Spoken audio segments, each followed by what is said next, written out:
आप कह रही हैं कि मरियम नवाज अपने गले का इलाज करने बाहर गई हैं।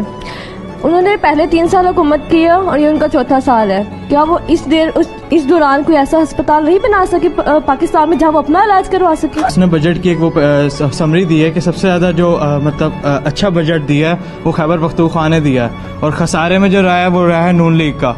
तो कैसा फील हो रहा था कि नून लीग वाले उसकी पीटीआई की तारीफ कर रहे थे कि नून लीग की हुकूमत अयाशी ज़्यादा करती है सर से खसारे में गया, या पीटीआई वाले ज़्यादा अच्छा वर्क करते हैं सर से? मेरा सवाल मैम से है कि जब इमरान खान का दौर चल रहा था तो सब ये कह रहे थे कि महंगाई चल रही है तो उनको इस्तीफा दे देना चाहिए, और जैसे कि उनकी हुकूमत खत्म हुई उसके बाद शहबाज शरीफ की हुकूमत आई तो महंगाई तो अभी तक भी चल रही है, तो क्या शहबाज शरीफ को इस्तीफा दे देना चाहिए? ट्विटर आप जब से आए इस हुकूमत ट्विटर बंद है। आपके वज़ीर आज़म वीपीएन के साथ चलाते हैं, जब हम चलाते हैं हमें क्यों उठाते हैं? सवाल आपसे है, लोगों की राय है कि हुकूमत जो कुछ कह रही है वो ठीक कह रही है। कितने लोगों की राय है कि पाकिस्तान तहरीक इंसाफ या ऑपोजिशन जो कुछ कह रही है वो ठीक कह रही है?